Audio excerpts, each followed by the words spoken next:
Welcome back, boys and girls. Costin here with a discussion about the Skaven in Total War Warhammer 3 Lords of the End Times. Because Crave Assembly has inadvertently revealed that Thanquol is going to be the last legendary lord of the End Times. And it's kind of interesting when you think about the leaks that we got over years even with regards to end time. So one of the things that was mentioned is that we would get Nagash, we would get Neferata, we would get Thanquol. And then we got this idea that we would have Boris, Glotkin, Thanquol, and of course Nagash, as well as a Cathayan Lord. Though based on certain information that exists out there, apparently Crave Assembly decided to do Bashiva as an individual lord pack as opposed to adding her in the end times. So you do have that situation to consider. They also were considering adding Valten in the end times, but they instead decided to make Boris Todbringer as the paid legendary lord, though Valten might be coming out as part of a lord pack later on. That's the thing about leaks. Things are always subject to change. Just because something was mentioned months, if not years ago, doesn't mean that the company that's developing the product, especially when the product is still yet to be released, doesn't mean that they can't change their strategy with regards to how they're going to handle things. So I'm curious to know exactly how Creative Assembly would do Vault and what kind of units of the Empire would they add following the release of Lords of End Times, because they're going to add obviously units to Empire there. What else would remain for Creative Assembly to add for the Empire in Total War Warhammer 3? But as for the Skaven, when we talk about Thanquol, there are, of course, many things, many aspects to consider. For starters, he really should have Skaven Blight under his control if we're talking about an end time scenario, because he was basically the racial leader of the Skaven in the end times. Essentially, the Horned Rat showed up and put Thanquol in charge, and every Skaven followed his rulings because you don't mess around with what the Horned Rat wants. That's kind of the big point to be made about Skaven. It would be weird if Thanquol started in a different location, given the lore that we do know of the end times. Though, of course, Creative Assembly could decide to do so and keep Ikeclaw in charge of Skaven Blight. Though, again, weird. Or maybe it could be an event where Thanquol can choose which theater of operations he's focusing on, because the Skaven were fighting a global war in the end times. But yeah, Skaven Blight is one of those discussions. And there are, of course, issues to talk about with regards to Skaven and the things that Creative Assembly could improve on them. But let's consider what the Skaven did. First off, they destroyed the moon, and that resulted in Lustria being annihilated.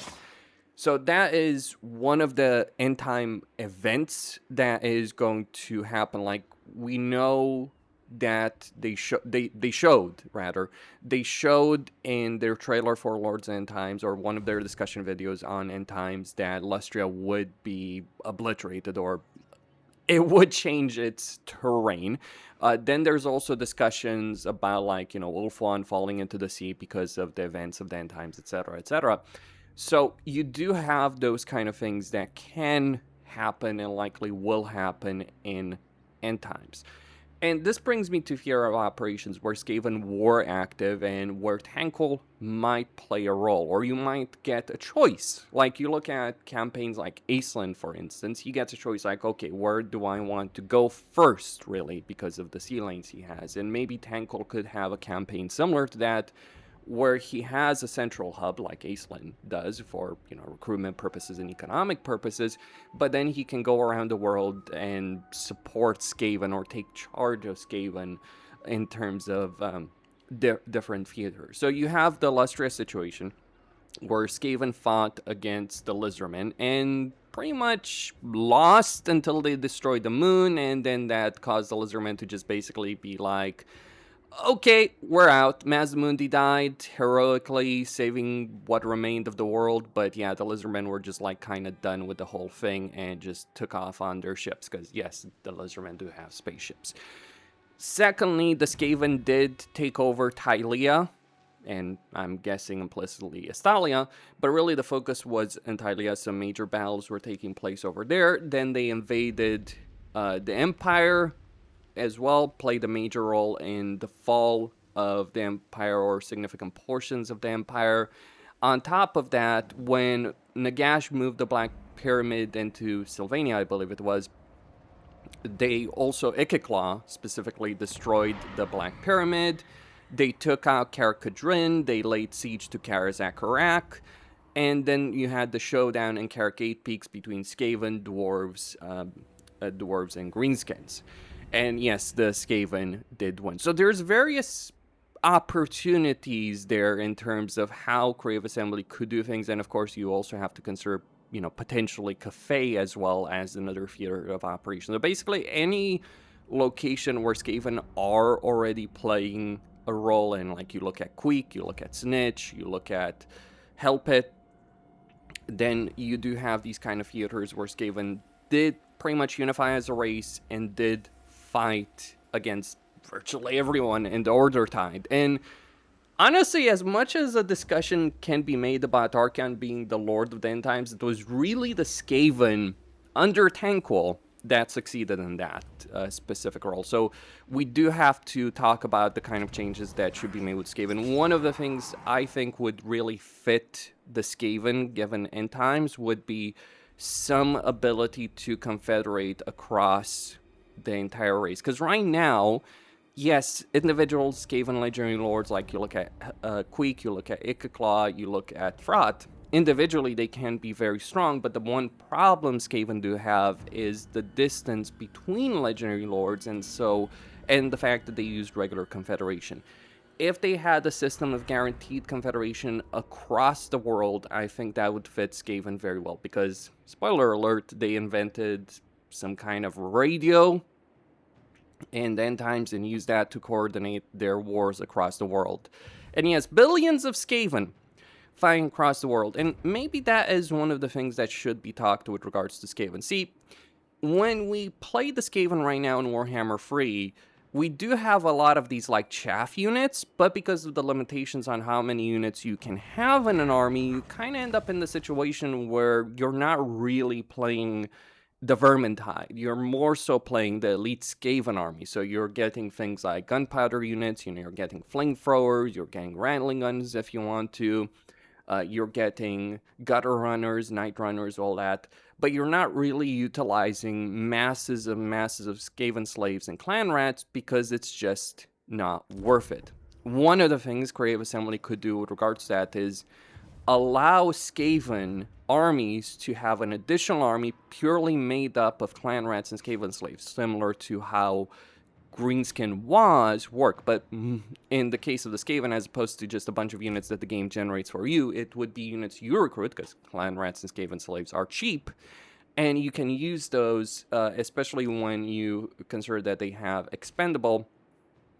And I think clan rats themselves should also have expendable or some leadership trait that doesn't affect the elite Skaven units. Like, you know, clan rats and Skaven slaves, you should just be able to throw them into the meat grinder if you want to without affecting the rest of your army. So a core of elite units or an army of elite units, and then combine that with an army of chaff. So clan rats, Skaven slaves in particular, maybe, you know, rats. It's very wolf rats as well thrown into the mix of that situation. So that's one of the things I think should occur with Skaven. Another thing that Skaven do lack is in terms of infantry. So they do have storm vermin, though they don't. Storm vermin don't compare to other elite infantry units in the game, and they're not elite infantry units. They're tier 3 infantry units. And even then, when you think of like Chaos Warriors and Sour Guard, I mean, sure, they can hold their own. The problem is recruitment duration. So Storm Vermin take 2 turns to recruit by default. Yes, you can reduce it if you're playing Queek, but it is one of those annoying aspects. Personally, I would just reduce the recruitment duration for Storm Vermin, and that would help out quite a bit. But even then, you do still have to ask, is it worth using Storm Vermin as opposed to getting a Skaven ranged army? And that is one of the things that I think Creative Assembly needs to deal with, because Where Skaven are lacking right now is in terms of infantry. I mean, yes, they do have ranged infantry options. They, when you're looking at gutter runners and with slingers specifically, but they don't have infantry that can stand and fight. And in the lore, they do, for the record, or they rely on a combination of monsters, demons, which I'm guessing those demons are the greater demons of the Horned Rat are going to be added. Remember, Skaven are a chaos race. They're a very unique chaos race, but they are a chaos rat race. So that's what we expect to be added to Skaven with regards to Thanquol would be the greater demons of the Horned Rat in the end times. Beyond those kind of discussions, you know, with regards to units and unit variety and how armies could work, there's of course obvious things that Creative Assembly can do, like improving the research tree. They've been overhauling research trees across the board in the game. I kind of wish they had done more than that with regards to Cafe, but yes, an overhaul of the Skaven research tree would be really nice. But to be honest, that's kind of low-hanging fruit. And honestly, the research tree of the Skaven is not really the problem of the race. There's other issues that I think are a problem for the race. We could talk about the loyalty system and how, at least if you're playing Thanquol, you shouldn't have to deal with that, because basically the big horned rat put you in charge, and thus everyone is bound to follow you, or else. That's the reason everyone follows the horned rat, because if you don't follow what the horned rat wants you to do, you're gonna end up dead very quickly. That's the situation with Skaven. Though Skaven are also very devout, and fanatically so. Think of the worst excesses of the Empire in terms of the faith of Sigmar, and understand that Skaven are actually worse with regards to the faith of the Horned Rat. But then there's some other issues as well to talk about. So you look at Help It, you look at Skaven Blight, the two principal Skaven cities, and then you even consider Caracade Peaks. The problem these cities do have is that they're in provinces of either one, or in Caracade Peaks' case, two regions. And the issue with that is, well, there's various issues with that. First off, the growth of these provinces ends up being limited, and this applies in general across the game for every single race. Minus Kislev, because Kislev cities can get two growth structures, but even then you're losing on the growth of main settlement buildings. So when these provinces have only one region, the growth ends up being limited, so they're actually less useful. Of course, Skaven can use food to get settlements to tier 4, tier 5 very quickly in their campaigns, but it is kind of an annoying system where you're incentivized to just basically abandon your capital settlement and use food to rebuild it from scratch. Not an ideal situation. The bigger problem, even when you discount the growth issue, and growth is important from multiple perspectives. It's not just a question of like, oh, you get the really powerful units. No, it's economic potential of these cities, as well. If they grow slower, then their economic potential is delayed, and it's also hero capacity, hero variety, and hero capacity, because Skaven do have a lot of hero capacity, but they would benefit from growing these settlements faster, so you get more building slots, you can get more heroes, and yeah, just greater unit variety as well. Not the best units necessarily, but just having a lot of different units you can recruit from these special Skaven settlements. Or they could use unique growth structures or some unique growth system. And I think that's in general one aspect that should apply to these kind of settlements. Like you can look at Nangao, you can look to some extent at the Kislev city, you can look at Dark Fortresses. They all share the same problem. Like Kislev cities being the exception because they get that exceptional level of growth through those two growth buildings, but even then they still kind of miss out on a couple of things. So something worth pointing out. On top of that, when we talk about the Skaven situation, we should talk about their economic potential. So what compounds this issue of how these Skaven cities are designed is the fact that the way the Skaven economy functions is that it's based around you getting a bunch of different buildings, because every Skaven building generates income, be it a military recruitment building or infrastructure buildings. They generate income, and then you get arcane generators to increase the income from all buildings by 30%, 40%, and then 50%. The issue is that it only really works very well in provinces that have 3 or 4 regions. That's why Skaven want to get these kind of provinces so they can generate a lot of money. For instance, like the Cracked Land could, if you're playing an Ikka campaign, one of the things that you might want to do is head over to Nehekara and gain the Cracked Land, because this 4 region province would generate a significant level of cash for you. But I think that's not the best way things could go. I think like some economic redesign for the Skaven would be in order to make them more in line to how a traditional race works, like having an actual economic building that generates a good amount of income. And it's kind of worth pointing out from a lore perspective, Skaven don't care about gold. For them, it's all about warpstone. And yeah, maybe warpstone should be the economic resource that you're using for various things, as opposed to just using gold. And the way you're using gold, it's not really ideal. To be honest, I just personally removed the arcane generator building, like the food that it can generate. I just added to another building and add instead the proper economic building there that would generate income for Skaven.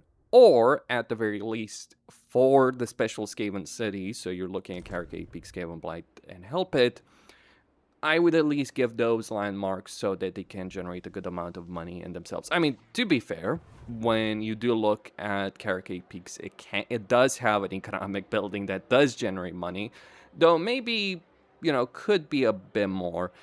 Though, to be fair, Caracate Peaks is the least of the problems, because for a couple of reasons.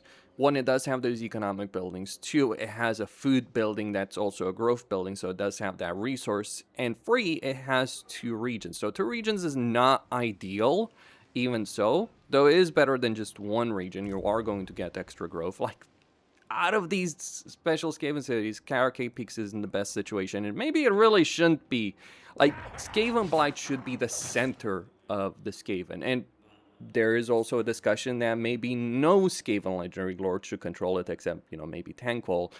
And it could just start out as a tier 5 capital city that you gain control through, some confederation events or some event later down the line, kind of like Zarnagrund. Though maybe faster than Zarnagrund, because cast dwarves do take a long time. By the time you can get Zarnagrund, your campaign is basically over, so you kind of don't really care too much about it. So it could be more useful to have that kind of pacing situation in a campaign to really improve things around for the Skaven campaign situation.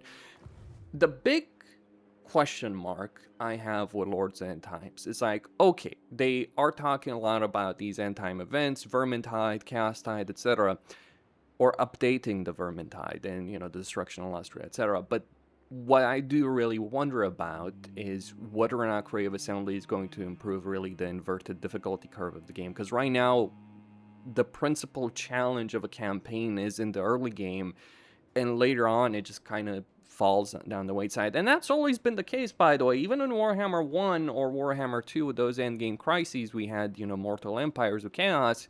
It still was the early game that defined the campaign, not the late game. So yes, they're changing that around, but I do really wonder if that's going to be enough. And finally, I think like some changes, when you're looking at Bretonnia, when you're looking at Hellpit, when you're looking at Skaven Blight, or just in general changing the map altogether, changing significant portions of the map for the end times, provinces, regions, etc., would be very much in order to help things around. Finally, I do want to talk about one endgame crisis that does work better than the others right now, and that's the Cast Dwarf endgame crisis. So with the Cast Dwarf endgame crisis, what ends up happening is, yes, you get the Cast Dwarf factions really powerful, but you also get a bunch of portals and Cast Dwarf factions using, or the Cast Dwarf endgame faction using those portals to traverse the world and attack you across the world. So maybe that's something Skaven could have. And if you're playing Skaven, you're the one doing the attacking, you know, showing up around the world with massive forces, creating lots of issues for everyone involved. So I would be really curious. There's a lot of different ideas that Creative Assembly could go for with regards to how they design the Skaven and just in general the end times. That's all I had to say. Costin signing out, and I'll see you on the next one.